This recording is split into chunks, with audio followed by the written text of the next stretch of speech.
crises. So welcome to the show, Jim. Thank you. Yeah, so tell us, this is a hot topic. This is something that's affecting all of us across the nation on a regular basis. Unfortunately, crisis is a growth business. As you look at the events that are happening around us, there are 2 million episodes of workplace violence annually in the United States. Just this week we had the death of the reporter and cameraman.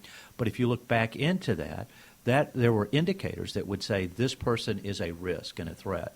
And so we're concerned around behaviors of concern and identifying that. So whether it's violence in the workplace or in the classroom, or fraud or theft or communicable illness or tornadoes, those are all events that we respond to and help with and have done so for over a decade. So as a crisis coach, do you only respond once the crisis has happened, or can you prepare a company for the possibility of a crisis? Well, we much prefer to arrive before. We follow a predict, plan, perform process. Predict what the vulnerabilities and threats are, what are their impacts, how do we monitor them, what are the triggers? The plans are all around crisis. Could be business continuity, communicable illness, cybersecurity, physical security. All of those elements are coming together in playing in those elements. And then under the perform, we would do the training, the exercises, the supplies, and the monitoring. We create intelligence networks to be able to see something happen. We want to identify that gun before it comes to work or before it comes to school. And so we create these intelligence networks to monitor those events. Yeah, it's very interesting because a crisis can come from anywhere. It may not just be human cause. It may be environmental cause. It may be cyber security. And so how can you put a plan together prior to that? You can't plan for everything. Well, but the good news is a lot of the actions that you take work regardless of what the cause was. If something was happening to the building we're in, then we would need a plan on how do we evacuate, how do we shelter in place, or how do we lock out if there's a physical threat. And then everybody needs to understand it. Plans must be actionable. And so looking at those differences and making sure that everyone is aware of what's going on is where we focus. So we get most of our exposure around the crisis work we do. We make most of our money in the planning side of what we do. I see, right. And as an organization or a company leader out there, you got to be a little forward thinking and not expecting this to happen, but you better plan for it to happen. Well, our largest competitor is disaster denial. It's not going to happen to me. It's not so bad, and I'm smarter than everybody else. And so once you realize that's your company and that is your area, every crisis is a human crisis. And the worst disaster you'll ever see is the one that hits your company, your family, or your home. Right, and then once it does, in a lot of cases, it motivates you to help others. Did you have experience in the past disaster in a personal level, or what motivated you to take Firestorm and lead this charge? My background was in insurance and reinsurance. I'm an engineer from Georgia Tech, by the way. And in working in the insurance industry, you're trying to make someone whole after the effect. What we wanted to do was to try to arrive there in advance to see if we could mitigate or prevent. And so it was a shift in focus. So it's the identification and quantification of risk that led to the founding of Firestorm. And it was after 9/11 and right at the Katrina event. And one of the findings of the 9/11 Commission is that 85% of the infrastructure in America is in the private sector. So we think about governments, we think about FEMA and Homeland Security, but if you want to see America prepared, you have to get businesses prepared. You get your groceries at a company. You get your gas at a company. You don't get it from the government. So until we get industry, until we get every business prepared, we won't be ready. Right, and you just mentioned Katrina. I think we just came upon the 10-year anniversary of that. What are some of the lessons that you've learned or Firestorm has implemented since those 10 years? Well, I think there's always the concern of time and access. You have the luxury of a calendar before an event. Once the event happens, you're on the watch and you're on the clock, and it's seconds matter. And then having access to your supplies, to your information, to your plan. The smartest thing you can do today is make sure your plan is on your smartphone. Yeah. Because no one's more than 3 feet away from a device. Right. And most companies don't put their plans in the palms of the hands of their employees. And so you want all the employees to be trained on this. This is not something that just the upper management team should be privy to. Well, there are different plans for different levels. Everybody needs to know the emergency plan. What do we do if this happens, and respond to those areas? And you have to have response from your emergency team or your incident team, the fire wardens, if you think back to the older schedules and plans. And then plans for senior management, because we're focused here on consequence management. This will define your brand or reputation for years to come. And you're right. We mentioned a minute ago the fire drills that we used to do in school, or the tornado drill that we used to do at school. This is kind of the same plan, and so that when something does happen, it becomes what we call in the Army a battle drill. You don't have to think about it; you just react. Well, the military does a great job of, one, everybody understands the mission that they're involved in, and it takes precedent over everything else.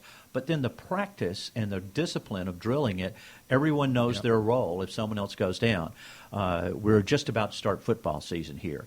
I don't think there's a football coach in the state or in the Southeast that's saying, well, let's just show up and we'll figure it out on game day. Is not going to win a major game for you during the year. Yeah, I don't think Paul Johnson over there at Georgia Tech coaches his players like that. Yeah, I think he's got some idea of what he wants to do. Yeah, and he keeps it pretty close to the vest. I know he does. He doesn't even like to talk to the media about what his strategy is. Well, here's the inside. I think Tech will run the ball. Yeah, that's a good point. Yeah, this year especially. So, so an intelligence network, what does that involve? Does that involve the whole organization, or is that just a few people within the organization? If someone has ill intent, 80% of the time a second person knows. 67% of the time, two or more people know.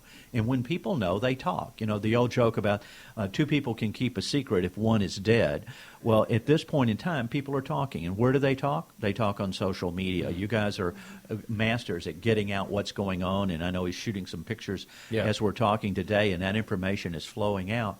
But if you go on social media, there are two things to do. One is listen. What's being said? Are there behaviors of concern? Are there indicators that would be warning signs that you could take a look at? And then once you identify a person of concern, say somebody like you, Ryan, which would obviously be immediately aware to everybody, and then you look at your sphere of influence. Who else are you talking to? What are those circles? And we have the ability to go back in time and see what you were saying last Tuesday and the Tuesday before that and putting it together. So we're looking at these patterns of behavior to be able to predict and intervene beforehand.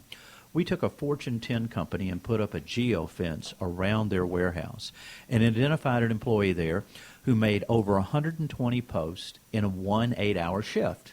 So you're figuring this guy must not have a lot to do. He might be in the radio business. And so... hey now, easy. Oh, I'm sorry. You woke back up. It's so good to have you back. I just deleted those photos I was taking. By the way, it's a very quiet atmosphere here. Everybody's got pillows and they're laying around taking naps, so it works out well. Good cover. But in that aspect of it, he... started posting that he was having problems with his supervisor. And then he made comments that these problems were racial. And as the postings, and he was sending this out to hundreds and hundreds of people, his last comment was, there's only one way to solve this, and that's with a gun. I'm bringing a gun to work tomorrow. Now, would you like to know that today, or do you want to know it tomorrow when that employee walked through the door with a gun? And so that's the direction that we're trying to focus on. And these intelligence networks can lead to that predictive, actionable intelligence. Right. And with this recent episode where we had earlier this week with the journalists, but there were red flags. There were signs that this guy was going to do, but no one intervened. I think that is the tipping point here where people don't know what to do, especially from a management standpoint. What is within the laws, legally, and can you be held responsible? How do you intervene in the correct way? Well, and that's where you'd want to have a behavioral risk threat assessment program so that everybody's aware. If you think of things as a continuum, you've got the minor problem, normal discipline that you would handle. You've got the major. There's somebody that's coming through the door making threats. We're calling 911. But that middle ground, the one that you identified, it becomes a little bit more complicated. And so we divide that into three areas: guarded, elevated, and severe. And depending upon where you are, you take different actions, and the interventions would come in. And you want to do it then to de-escalate it and not get to that high stage where the 911 is the only answer. We did a survey in New York of businesses there. 64% of the businesses in the state of New York call 911 each year. Of that, we found several that had called 100 times. That's twice a week. If you're having to call 911 twice a week, you've got a problem. And that's not your solution. All right. And we're talking with Jim Satterfield. He is co-founder and COO of Firestorm, a crisis management and crisis planning organization. Let's talk about cybersecurity. That's a big deal these days. Technology is growing, and there's people trying to get into your network and server from all around the world. How do you protect yourself there? Well, there are two two levels to look at. There's one is the prevention, keeping it out, and there's a lot of really smart people working on that, and obviously that's continually changes, and every time you put up a defense, the bad guys find a new way in. We're about to see all our credit cards change with chips coming in. It's coming up later this year. That's right, mandatory. Later. And as soon the bad guys will have a way around chips, and then we'll go through another round to move forward. But the other thing is the identification and response once you've seen that the breach has occurred. Most companies don't have those plans in place. They focus so long on defense. They forget about what the offense is that they're going to be putting in, to keep the sports analogy there. And so knowing that the FBI says there are two kinds of companies, those that have been breached and know it, and those that have been breached and don't know it. And the average time that a company finds out that they've been breached is 240 days later. So think about your home. You've got a kitchen sink. Imagine that sink was leaking heavily for 8 months before you happen to notice. And then when you open the door underneath the sink, you see mold, mildew, rot, and damage throughout your house. And so you've got to be prepared to have those messages and take those actions quickly. Let's say I'm a growing organization, and I know I need help on a lot of different areas. Is that what Firestorm does? You'll give us a plan for each situation, environmental, cybersecurity, personnel, all of that? And some of those are integrated together, but clearly at the top level in the company, the ability to identify that a crisis is occurring or is imminent. Because if we take those actions at that time, almost everything you find out in the first 24 hours is wrong. So you're going to be forced to make decisions based upon wrong information. We did two virtual exercises this week, one for schools and one for businesses. We had 316 businesses that sat through a 90-minute exercise and had their teams around the tables in conference rooms going through making decisions. What do they know? What are they concerned about? What are their actions? What are they going to monitor? And what are they going to communicate? And they identified problems before it happened. There's two ways to test a plan. Wait for the crisis. It'll be a good test. Or test it in advance and be prepared. Right. And so Firestorm, talk a little bit about the business side of things. This is Georgia Business Radio. Is this a one-time thing? They come to Firestorm, you charge the client a certain price, or do you provide ongoing support? Well, we welcome money at any time. Of course. That's not a particular problem. We have no rule that says, oh, you paid us last year, you can't pay us again this year. We are a crisis coach. In fact, as you think about what we do, annually that plan needs to be updated. You've added a division. You've had an acquisition. You've deleted something. You have new employees. You need to test that plan. The plans that you put in place for the Y2K probably aren't the same as what your company is doing today. All that food that you stored then is probably a little bit out of date. I'm not sure you want your people eating it and looking at it. And then there are new emerging threats. Imagine a few years ago when we had the swine flu that emerged or the Ebola threat from last year. Communicable illness is a significant exposure, and most companies don't have communicable illness plans. So you want to be continually updating to align in what you do. As your next guest is going to talk about money and lending money, due diligence is done on making sure that those events are this person's credit worthy. They have the financial resources. Similarly, disaster due diligence is how will they react if, in fact, a problem occurs within their business. That makes total sense. So you can help to identify the problem up front, put a plan together, help that plan evolve as their business grows and as the world grows, help them stay current with their crisis management plan. And when it happens, to be there to help them with the decisions. We handled cannibalism a couple of years ago at a U.S. university. Did you follow that? No, sir. Tell me about that one. Well, normally when somebody gives me that answer, I go, thank you. Think about that. That's a state university in the United States of America where it was cannibalism in a major U.S. city, and you don't know about it. Well, because I guess it never hit the media. Well, it was only minor media in that town, and the key is when we were called in, the president of the university wanted to hold a press conference. You said no. Could you imagine a press conference on cannibalism? Well, that would have been all over the major cable news networks. And so one of the things that we do, we certainly communicate, but there's sometimes when you don't need to communicate. So having the proper messages at the proper time become the absolutely critical element. That's interesting. Now I'm going to have to go Google that later to see what I can find out. I can tell you more.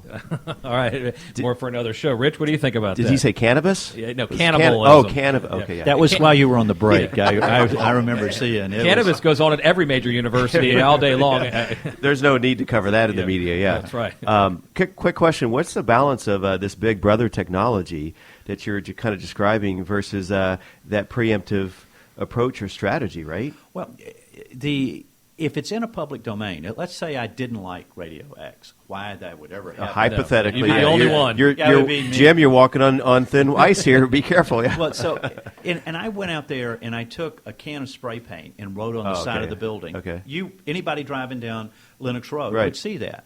Well, imagine if I go out and I post it on a blog, I put it in a public area, anybody who's scrolling by that page can see it. Now, we're not NSA. But we also didn't have a few $1 trillion to invest in technology to pull these elements together. But if we go out, it's knowing what you're looking for. We're working with a school right now that will, in all likelihood, be making some decisions about staffing in that school. And allowing some people to move on and go elsewhere. And they had done some Google searches and identified something and couldn't see anything. We, in turn, started looking at what was out there and found a completely different side to that person than anybody had seen. And if you're running a school, there's certain things you don't want your head of school to be doing, saying, or showing at this point. And so that's what we do and perform, and it's available that could be done for just a few $100 a month compared to a few trillion. If we worked for the government, we could charge more. Mm-hmm. Well, it's also that investing those funds up front to prevent a catastrophe or a cataclysmic event internally within, like you're talking about cyber issues or just with employee issues or loss of revenue at a business from all standpoints. Yeah. When you wake up and you open the front door and you see the remote TV van with a camera at the front of your home or your office, that's probably not going to be one of your best days ever. And inappropriately, if it bleeds, it leads.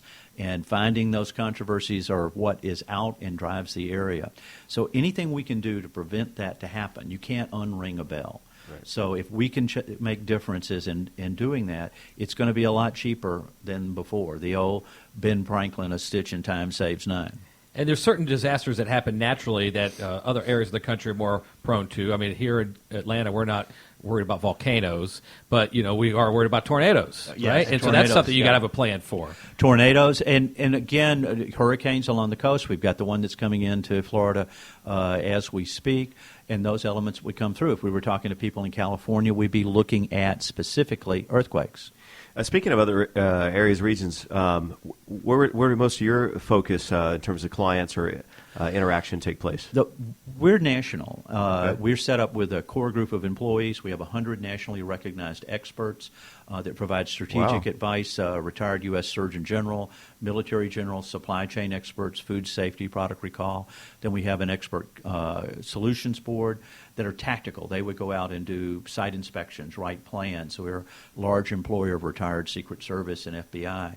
And then the outer ring are our franchisees. That's why Jim Squire was on. Okay. We're a franchisor, so they're the local face of Firestorm in the market. In other markets. So how many markets roughly are you all? Right now we're in 15 markets. Oh, wow. And I imagine there's a public relations side to that, too, as well, helping people coach what to say, what not to say, when to speak, when not to speak. Right. And there is a difference between crisis public relations and public relations. Yeah. When you think about public relations, you're trying to get as much word out to as many people as you can. In a crisis, we may not be wanting to get as much word out to as many people as That's when no comment comes into play, right? We never say no comment. It's funny because we had somebody on the air recently a while back. I don't know if they were I think they were a PR, and they said that is the kiss of death, potentially, right? Well, What's your thought pattern on that? Well, and then I conclude my line of questioning and back to the show. Okay. Well, I think if somebody wants to steal something, here's 3 great things that you can steal. If you find yourself in a bad event, the first thing you want to do is say, we're not going to be defined by whatever that is. Number 2, you're going to say, we're going to invent the future. So if you had a problem, we're going to be the safest company. We're going to be the best company. We're going to make sure that this type of thing doesn't happen again. So you're talking about the future, not the past. And the last is that your hearts go out to the families and everyone that's involved. If it's a company that's gone down, then those employees have lost jobs. If someone's been hurt, it's a family member. Remember that every crisis is a human crisis. If we take that approach, that's how we transform crisis into value. Sounds like Firestorm has got it covered and got you covered. If you need help, make sure you do reach out to Jim Satterfield. How could folks do that if they need to? Well, they can find us on Twitter at Firestorm Soul. They can go to our website, firestorm.com, or they can send me an email at jsatterfield@firestorm.com. And you're located here in the Atlanta area. At Roswell, just up the road. Nice, in Roswell there, so a good local company. And again, Jim Satterfield with Firestorm. He is there for all your crisis management and crisis planning needs. So please reach out to him if need. Please stick around, Jim. Thank you. As we turn our attention now to John Parisi. He is head of customer marketing. As a head of customer marketing at Cabot, John is responsible for leading relevant and meaningful strategies that drive mutual value both for customers and for Cabbage.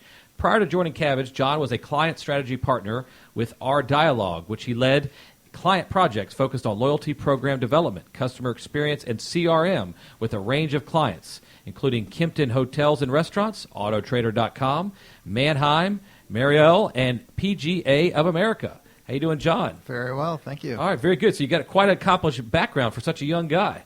Tell us about your backstory. Where are you from, and then what brought you to Cabbage? Yeah, so I'm from Chicago originally, and moved out to Boston after college, and then I worked up there for about 6 years in the nonprofit sector. Actually, wanted to make a switch into the business side of the world.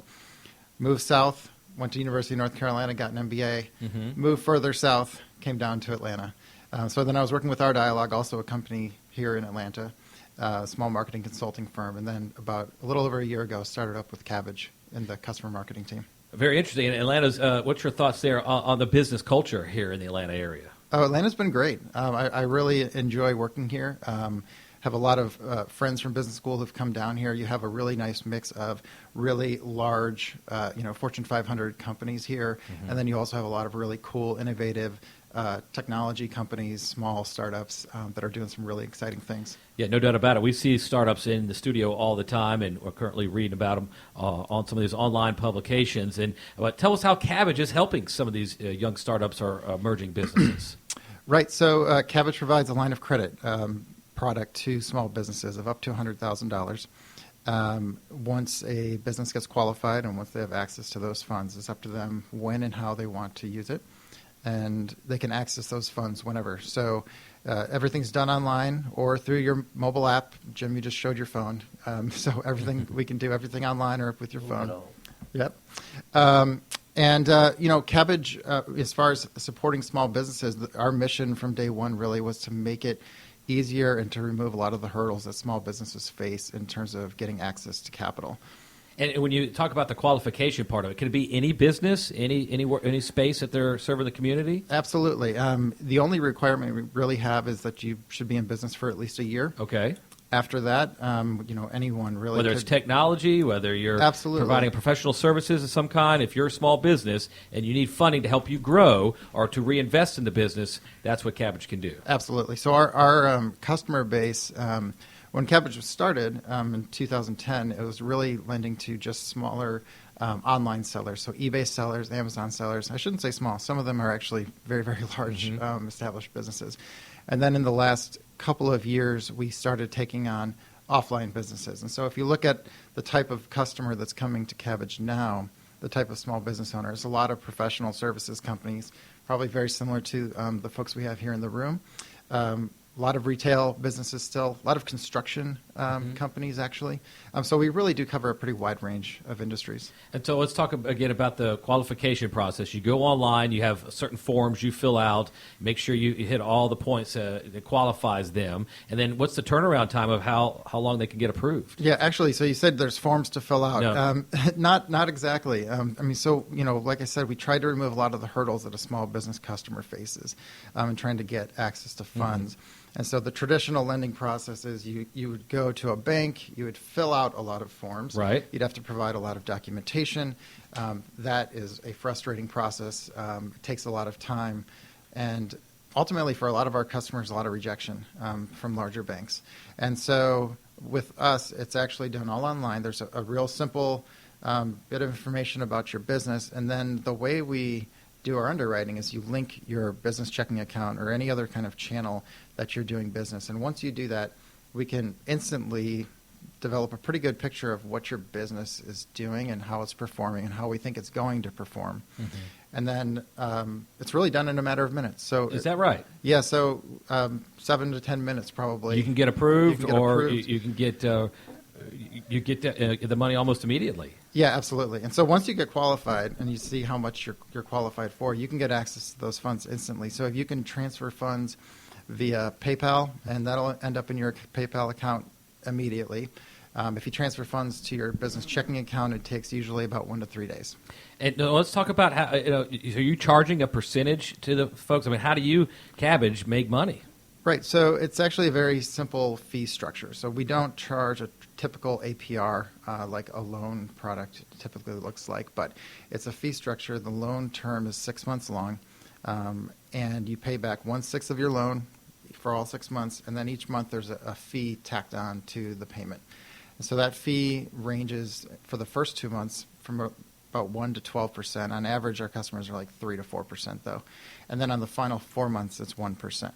So when you go to take a loan, that whole repayment structure is laid out there pretty simply and pretty clearly for you. There's no hidden fees or anything like that.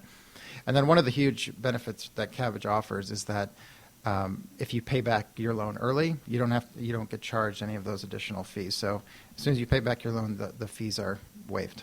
Oh, that's interesting. So not your traditional, percentage rate that most lenders may do, and you certainly can make some money when the loan is repaid, and that is how Cabbage can continue to help. And I recently saw that you released a lot more money out there to start helping small businesses. That was a press release that came across the email, and that's very interesting that you're continuing to help so many businesses, but with so much money to be able to help them.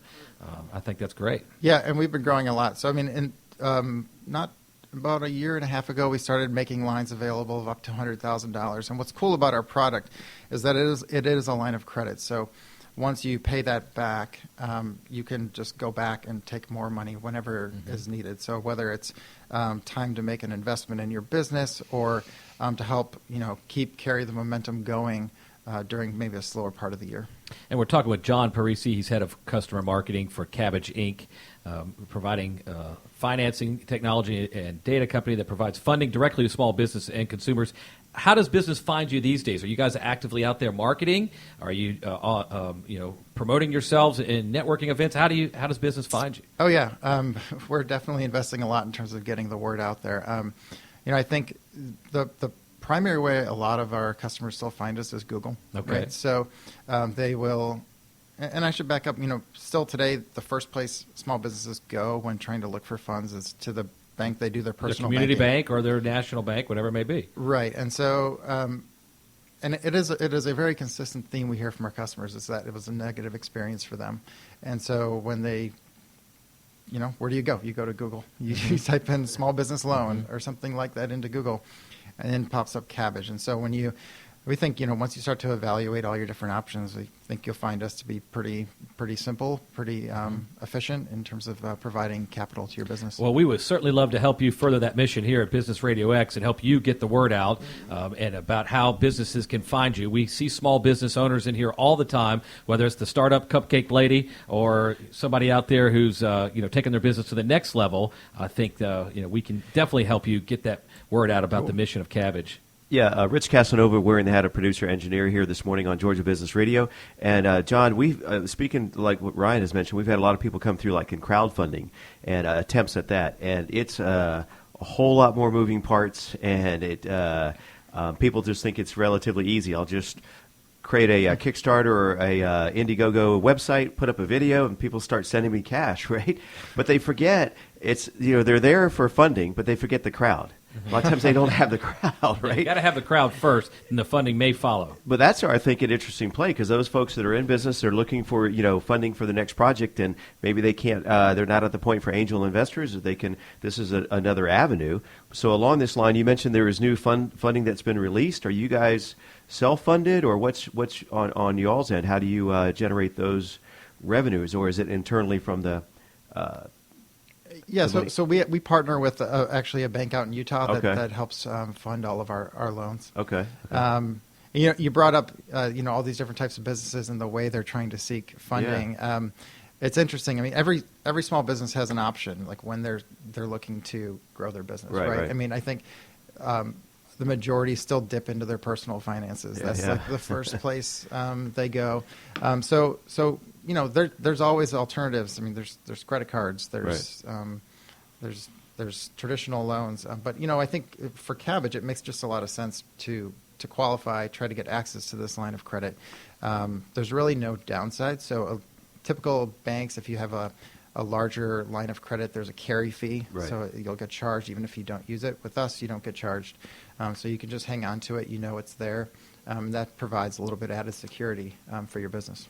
And, go ahead, Russ. As I say, so I'm just making some notes here. So correct me if I'm wrong. So you need to be in business at least a year or more. Mm-hmm. Check. We're in the radio business, so a year plus. So I can just send you a text, and then you'll put cash like in my account, or you need my mailing address, or how does it's simple, but not quite that simple. Yeah, I mean, so when you go on our site to apply, I mean, you'd provide some basic information about your business, name of the business, where you're located, your email address, of course. And then once you qualify, the funds transfer directly into your account. So that's pretty awesome. Yeah, it's an incredibly simple process. The platform is really powerful, and you can transfer it to your account through the website or through a mobile app. The mobile app is really interesting. I mean, it is a convenience factor, but we actually have a lot of retail customers who may be looking for inventory on the road. They may have, be able to get a really good deal if they're able to get. If they can act, a lot of business, it's about being nimble, right, and making it happen. Yeah, exactly. So we just provide another option in terms of ways to get access to those funds. Okay, last question. I'll turn it back over to our host here. But Cabbage, what's the story behind the name? Or did we already answer that while I was doing social media or something? Everybody looked at me. No. So I mean, I think the story I heard is just essentially that cabbage with a C is slang for cash, another slang word for cash, and then the K was just our founder's way of putting their own little quirk. And the .com was available. Yeah, probably. That's half of it right there. Yeah, and I was a part of an interview of the founder of Cabbage in the City Springs studio. He came in there about a year or so ago. So a very interesting story, definitely an interesting startup, but you're beyond that now. You're really taking it to the next level. What's the future of Cabbage? Where do you see the business growing over the next year or more? Yeah, I mean, it's going to continue to grow. You mentioned earlier we were on that Inc. 500 list in terms of fastest growing companies. We just crossed $1 billion in terms of loans out. That's huge, right? It's really exciting, and it's not just the dollar amount, but it's actually how quick we got there, which is really exciting for us. So, so it's really in the last 5 years is how long we've been doing that, but most of the growth has happened over the last 2, I'd say. Mm-hmm. So last year, 2014, we lent about $350 million. We expect to do about $1 billion this year alone, and so I don't expect us to slow down. I don't think anyone's looking at that Inc.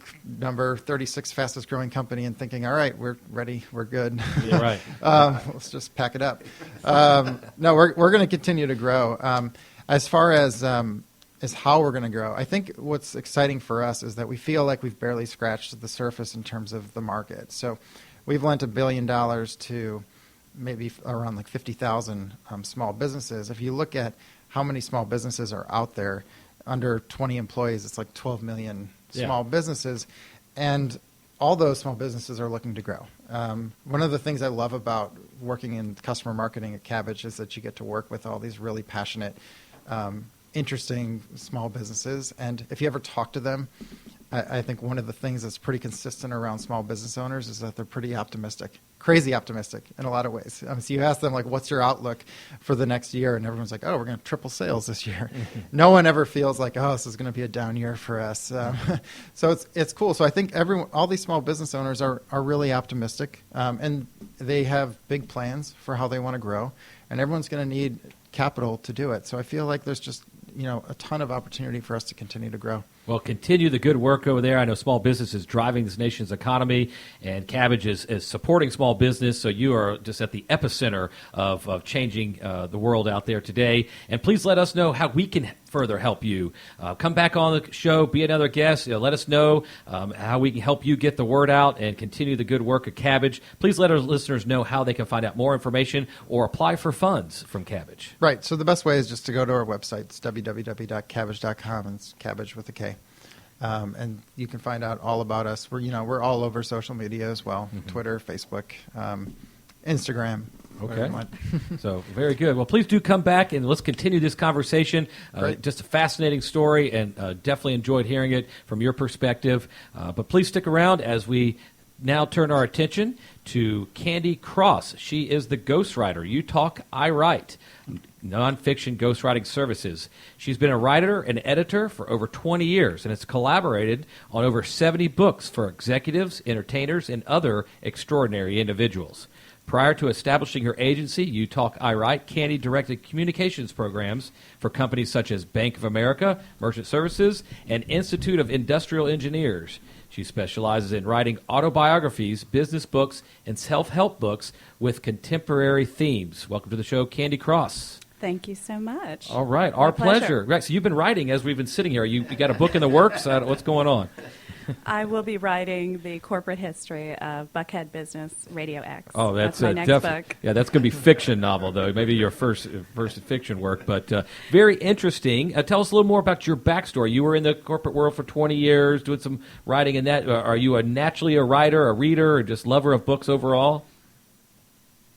Definitely a few aspects there. Okay. So I have always been a writer and reader my entire life since I was probably 2 years old. Well, that's a young I age. always knew that I wanted to work in books in some facet.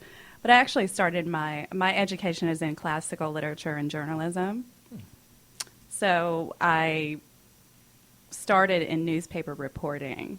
That was my beginning. And I realized I was working with so many intriguing figures that were my interview subjects for articles and cover stories that then we would have further conversations about how to get their story out there in books. So that's the ghostwriting. And you got started in ghostwriting. That must have been a difficult jump, though, kind of into the entrepreneurial world. What was that like?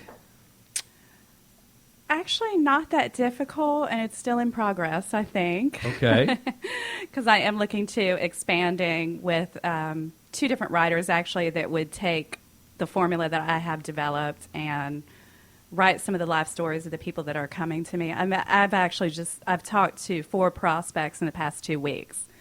Storytelling is exploding in the way that I think is more modernized with, of course, social media and other vehicles to tell your story. It's also such a healing process to work out inner conflict. There's so many advantages of writing. Right. Period. Yeah. And once you write a book, not only does it generate content for your cause or who you are, but it kind of elevates your authority a little bit. Hey, I've written a book. No question. Absolutely. The reality is, some people start out with a speaking platform, whether they are in senior management or they're a part of an executive team at a corporation, and you guys are famous for having CEOs and entrepreneurs on here, and it accelerates the credibility vastly, because then you are armed with permanent content that you can leave with people or an audience and accrue more clientele, whatever your service or product is. And it just spans the globe that way. Stories live on. That's right. And they stay permanent online or on your bookshelf. It could be accessed time and time again if you want to revisit it for some more inspiration or learn more about that individual. But what characteristics or skills do you bring to the table that other ghostwriters may not? Definitely empathy. Okay. It is a very emotional process for people. Sometimes I am literally the first person that someone is coming to share some of the tidbits from there, whether it be family makeup or corporation that they've developed these techniques or processes or have improved a company, and they want to share it for the first time. They're just not sure how to get the message out there, of course. So, again, empathy and letting someone know that their story matters.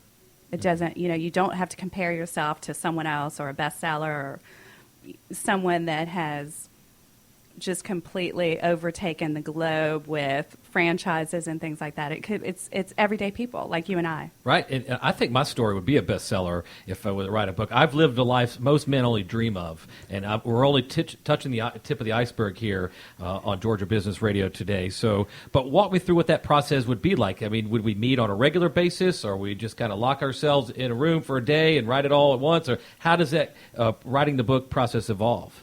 Yeah, and also just as a continuum to your first question, if I may, too, that leads into the actual process, there has to be trust right up front. Yeah. There is the utmost of confidentiality.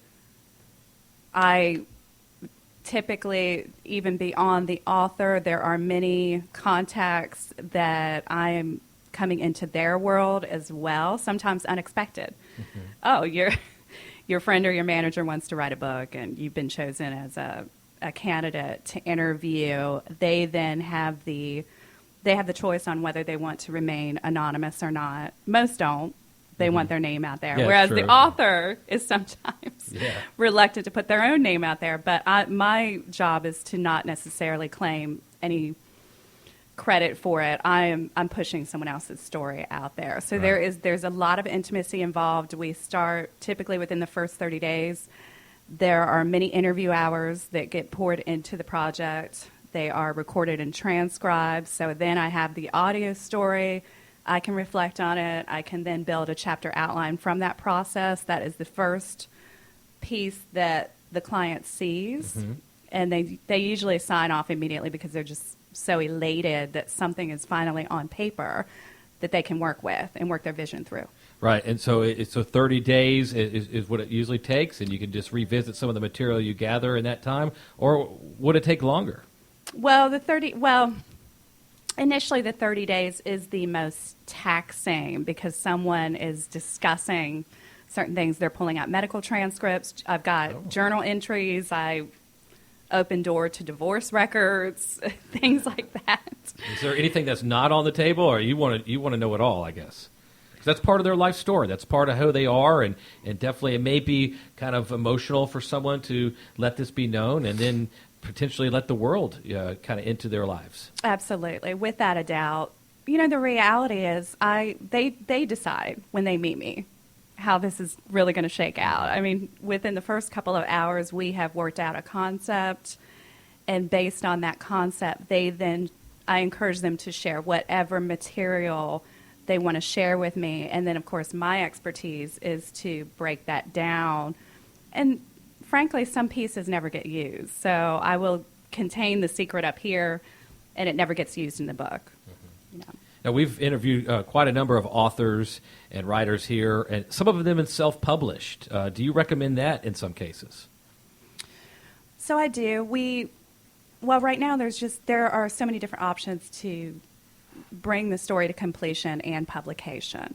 So there is still the traditional route, which is quite viable, and in that case, you do need a book proposal to attract a literary agent or a publisher.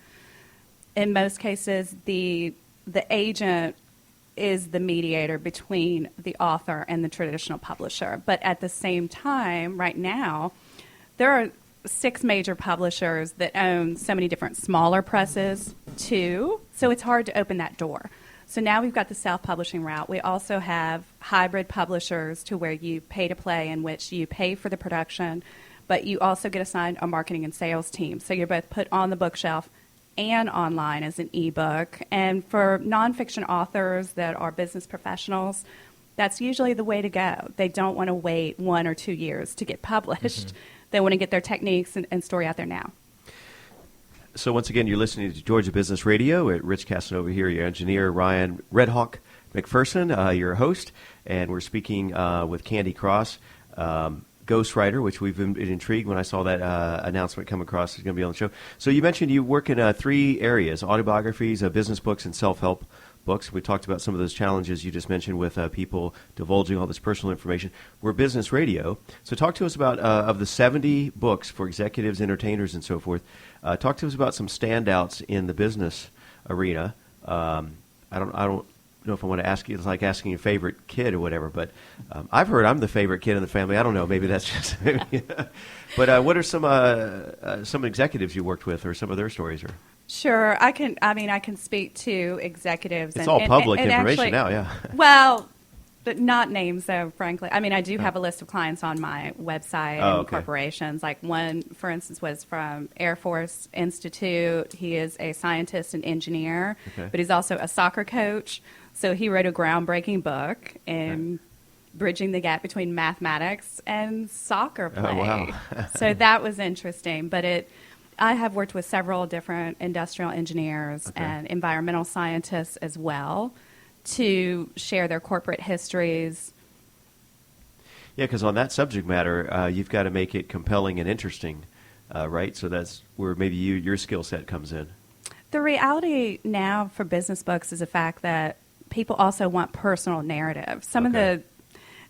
It doesn't matter what industry you're in. A lot of us follow certain business protocol anyway, and great leaders come out of all parts of the world and all different facets. It doesn't matter what your background is sometimes or your education.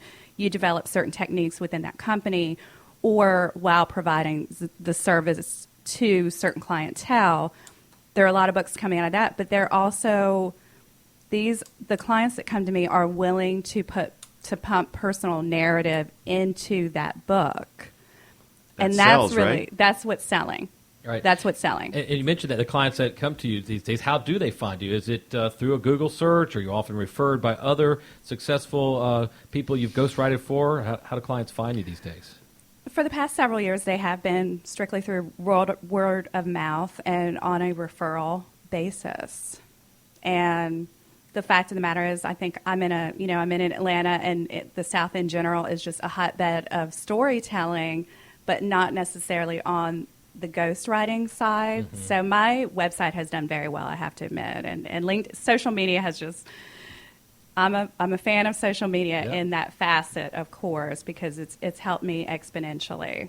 Oh, definitely. And like we've said to the other guests, if we can help you here at Business Radio X continue to get the word out or provide you, it leads to people that want to write their book, please let us know. That's what we're here to do, to help you generate more awareness for your business. And so talk about now the clients. How many are you currently working with? Is this something you do every day, or do you kind of work with one at a time? How does that process work? Sure. Actually, right now I'm working with 3 clients. One is a business consultant from Nigeria. He is just a superb person and business leader that has helped many different companies in restaurant franchising, for instance, and his background is extremely intriguing. I'm also working with a local catering star who is telling both his personal story about growing up in segregated North Carolina and then how he transitioned from corporate to then catering, and now he is serving companies just this amazing Southern cuisine, and very interesting story there. I'm also working with a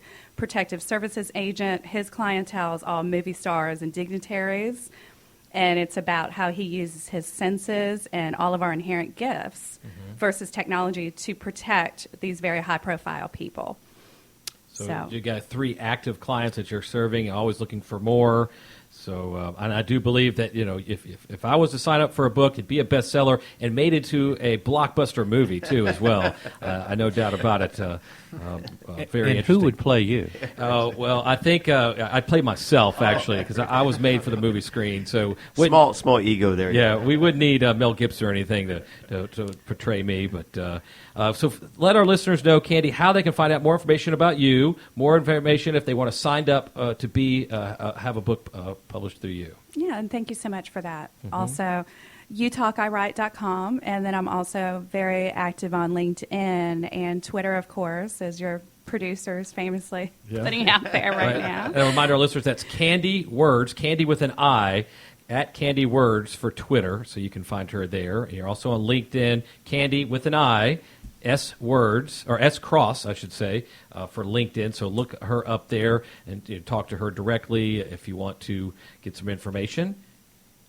And I also just want to add that when people come to me to discuss concepts, that is at no charge. I really want free consultation. Yeah, absolutely. I want people to feel comfortable. I am always open to giving education about the publishing world in general. It's a very daunting, intimidating process. And unfortunately, some people that have amazing stories will never tell their stories because they don't know how to open the door to that. So I'm always here for consultations. That's great. Rich, I think she could probably publish a pamphlet on your life. That'd be great. Appreciate that, Ryan. Yeah. Pamphlet? I love that word. I haven't used that word in a long time. So Just thinking of like maybe a business card or whatever. Yeah, on the back of my business card. Rich's right? life story, life story. in a one sheet. Yeah. So that's Candy with a C. Yeah. Right. Cabbage with a K. And I have a new slogan for y'all if you're looking for new slogans. Go ahead. It's Cabbage with a K because cash is king.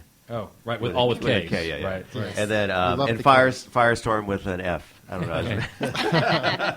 Very good. Well, let's revisit our guests here one more time before we get out, Rich. We got Jim Satterfield, president and founder of Firestorm. You can go check out their website, firestorm.com. You can find them on Facebook, Firestorm Solutions, or follow them on Twitter at Firestorm SOL. And so when you're not managing crisis, you're not out there helping businesses get over things, what do you like to do when you're off time to kind of unwind, relax, or get refocused? That's why God created St. Simon's Island. Oh, yeah. That's a beautiful island on the Georgia coast. And so you like to spend time down there? That's right. And I have been seen at Georgia Tech football games. We got the season coming up. Absolutely. You did mention you were a graduate from that over there. And so you expecting good things out of this season? Absolutely. Always expect. It's what you find sometimes a little different. Right. So we certainly do encourage you to get prevention before you have to cure your crisis needs with Jim Satterfield and Firestorm. Thank you for joining us today. Thank you. And we look forward to hearing more about you. So please come visit anytime. Also, want to say thank you very much to John Parisi, head of customer marketing at Cabbage. And you can go find more information about him at Cabbage.com or follow them on Cabbage Inc. At Facebook and Cabbage Inc. on Twitter. And when you're not lending money to help small businesses and you're not changing the world in that fashion, what do you like to do to kind of relax, take your mind off things, and get refocused? Oh, well, I have a 1-year-old. Oh, well, so there is no downtime. Yes, that's what I mean. It's consuming my life right now. Right. His birthday is Sunday, so Oh. it's very exciting. He's turning 1. Happy 1-year Yeah. birthday to your son. Yeah. Very good. So spend a lot of time with family. A lot it's of family time around. priority. Atlanta. Yeah. Any other hobbies you like to do? Are you out there jogging or climbing trees? What do you like to do? I've been playing golf for a really long time. Okay. Yeah, I started out as a caddy when I was a kid, and I've just stuck with it ever So since. you're a golfer. Yeah, love right. it. Right? Yeah. You get to play regularly? Not anymore, because I have a 1-year-old. Yeah, that's right. Well, maybe setting up a Soon enough. putt-putt green in your living room, or Yes. doing some Well, pitching wedge in the I just backyard. need him to turn maybe at least 8, and I can bring him out on the course. There you go. That's Yeah. good. Well, thank you for joining us, and please do come revisit us here in the studio when you have some more successes to share about Cabbage and continue the good work there. And small business can really use your services. There's no doubt that if you want to take your small business to a large business, you need funding, and you need good people like Cabbage Inc. helping you out. So thank you, John, for joining us. And that's Caddy with a C, or? Yeah. That's right. Right? And Candy, when you're not writing and other people's stories, what about you? What do you like to do to kind of take your mind off things or refocus? definitely love the theater, any visual arts that feeds that part The of movie me. theater or the plays? Both, Both? but mainly theater, Broadway, yeah. We were Okay. just talking about sports earlier. I was like, Yeah. please don't ask me any questions No. about sports. Well, if we ask you a question about Broadway, no. I think so. What's I your think favorite so. musical?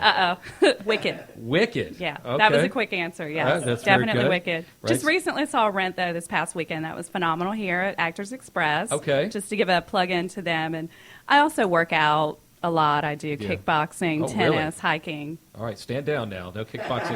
I knew you were going to say something like that. Thanks. Hiking's great. No, I love nature myself. I love getting out on the trail. I got a dog I spend a lot of time with. We're always found somewhere on some back trail on the weekends, and that's always enjoyable for me, just kind of communing with nature. I love Georgia for Yes. that. There is always somewhere new to explore, and No, I want to do a feature show on Georgia and the outdoor community that we have here on Georgia Business Radio. I'd love to get in some people from North Georgia, the travel tourism department, and just the coast, as Georgia is famous for the Golden Isles. I think it's beautiful down there. I've spent a lot of time down there myself, and you're right. There is so much to offer here from a nature's perspective in the state of Georgia. well, I belong to Atlanta Outdoor Club. Mm-hmm. There's actually several thousand members, and there are literally several different ventures that you could get into on a daily basis, 365 days a year. Their leaders are top notch. Yep. I joined that club about 3 years ago, and it's been so rewarding. I've seen them on meetup.com and have thought about going to one of their outings, and may have just spurred me to go actually sign up for one. So Awesome. Thanks for the inside tip. And thank you to all our guests in studio today for making this happen. Also, thank you to our sponsors today, AtlantaBusinessNetworking.com, connecting Atlanta professionals via online directory, a listing of over 200 networking events. And also OnSiteBusinessRadio.com, professional radio correspondents conducting interviews at your business event. Maybe we need to hook those two up together, the Atlanta Business Networking and the On-Site Business Radio. Done deal. I just made it happen, yeah. All right. Very good. Any final thoughts from you, Rich? Here today on Georgia Business Radio, kind of wrapping up a good week of some great shows. Well, I've run out of acronyms and slogans, whatever. So, but no, a great show. I mean, it's just very interesting, the conversations. And I'm going online right now. I've been approved for $1.50 at Cabbage, so I'm pretty excited about that. Okay. Very good. So some lending available to help you. And so, well, thank you very much for producing a great show once again, and for all you do for the Buckhead Business Radio X. And just remind our listeners, if your company is doing something interesting to serve your market, your community, and your profession, reach out to us directly on the contact page at buckheadbusinessradiox.com and pitch us your story. Thank you to, again, Rich Casanova, and on behalf of the entire Business Radio X network, I'm Ryan Redhawk McPherson. We will see you on the radio.